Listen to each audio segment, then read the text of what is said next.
भीड़ का जो हुजूम नजर आया वो दिखाता है कि सचिन पायलट राजस्थान के किसी भी सूबे में उतने ही लोकप्रिय हैं जितना अपने कथित इलाके में हैं।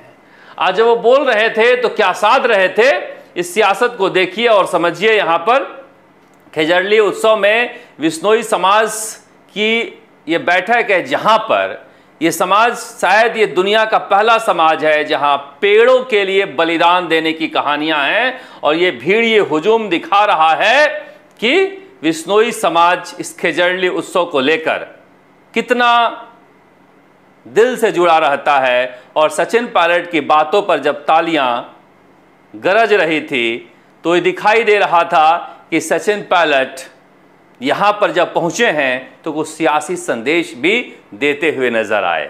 अब उन्होंने किसके लिए क्या कहा पता नहीं, मगर कहा कि मैंने अपने जीवन में इतना सोना पहने हुए नहीं देखा था।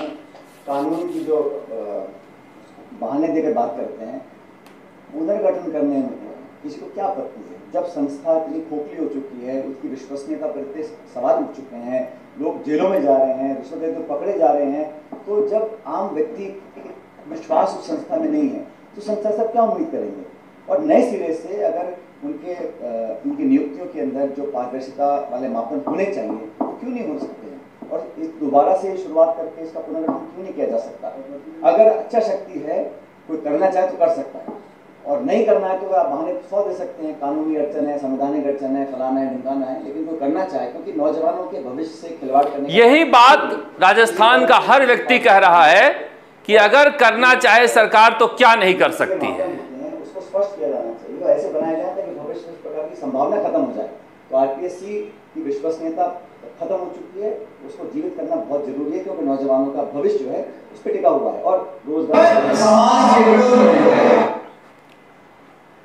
सचिन पायलट ने, जोगाराम पटेल उन्हीं का इलाका है जोधपुर, उन्होंने कहा था कि आरपीएससी का पुनर्गठन बच्चों का खेल नहीं है, ये हो ही नहीं सकता है, ये बहुत मुश्किल काम है। मगर आरपीएससी में जिस तरह का गंधवाड़ा है उसको दुरुस्त करना बहुत ज़रूरी है, क्योंकि डॉक्टर किरोड़ी लाल मीणा कह रहे हैं कि आरपीएससी के पूर्व चेयरमैन की गिरफ्तारी बहुत ज़रूरी है। जब 2 सदस्य गिरफ्तार हैं, पूर्व चेयरमैन की गिरफ्तारी की बात हो रही है, तो फिर भी इस आरपीएससी के पुनर्गठन को लेकर कोई कहे कि नहीं हो सकता है, तो ये जख्म पर नमक छिड़कने जैसा है।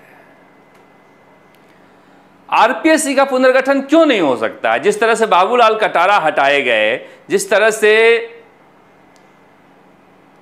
बाकी अपराधियों पर कार्रवाई हो सकती है, उस तरह से कार्रवाई करके अगर हटाए जाएं तो क्यों नहीं हटाए जा सकते हैं? और चलो नहीं हटाना चाह रहे हैं तो कोई बात नहीं, मगर भविष्य में ढंग के लोग आरपीएससी के चेयरमैन और सदस्य बने, इनकी नियमावली बनाने में सरकार को किसने रोका है?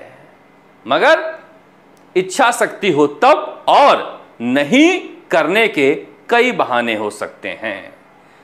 जिस पेपर लीक को लेकर अशोक गहलोत की सरकार गई है, उस पेपर लीक को लेकर भजनलाल सरकार के लिए भी बड़ी चुनौती है कि चुनौती पर खड़े उतरे हैं। क्या हाल किया अशोक गहलोत ने 5 सालों में, क्या हाल किया। इन 5 सालों में जो भी बेरोजगार होंगे अपने बच्चों को कहानियां सुनाएंगे कि बेटा हमारी बदकिस्मती थी कि हमने पढ़ाई अशोक गहलोत के राज में किया था।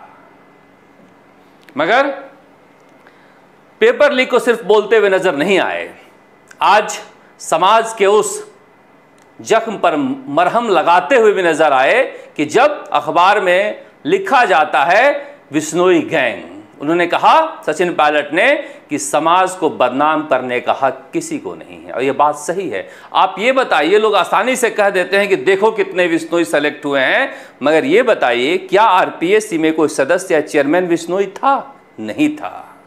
दूसरे जाति के लोगों ने ही तो पेपर बेचे थे, और किन मजबूरियों में पढ़ने वाले बच्चे पेपर खरीद लेते हैं, ये किसी को मिलता तो खरीद लेते, जितनी आसानी से बंट रहे थे। इसीलिए उस दर्द को छुआ है उन्होंने। क्या कहा है सुनिए। समाज के हित में कुछ ऐसे षड्यंत्र रचे जा रहे हैं, कुछ ऐसी साजिश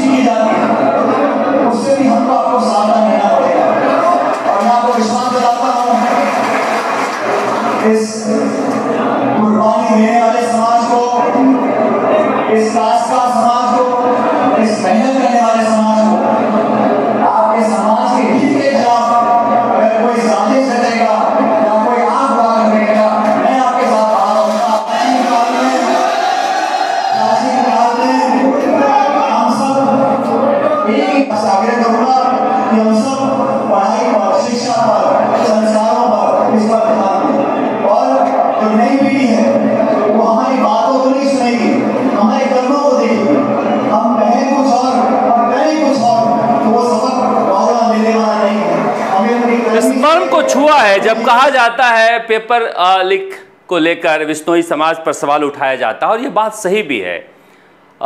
जितने भी खुलासे के लिए फ़ोन आते हैं हमारे पास, वो विश्नोई समाज के युवक ही बताते हैं कि फला फला व्यक्ति फला फला जगह से पेपर खरीदा था। इसलिए वही विसिल ब्लोअर भी हैं।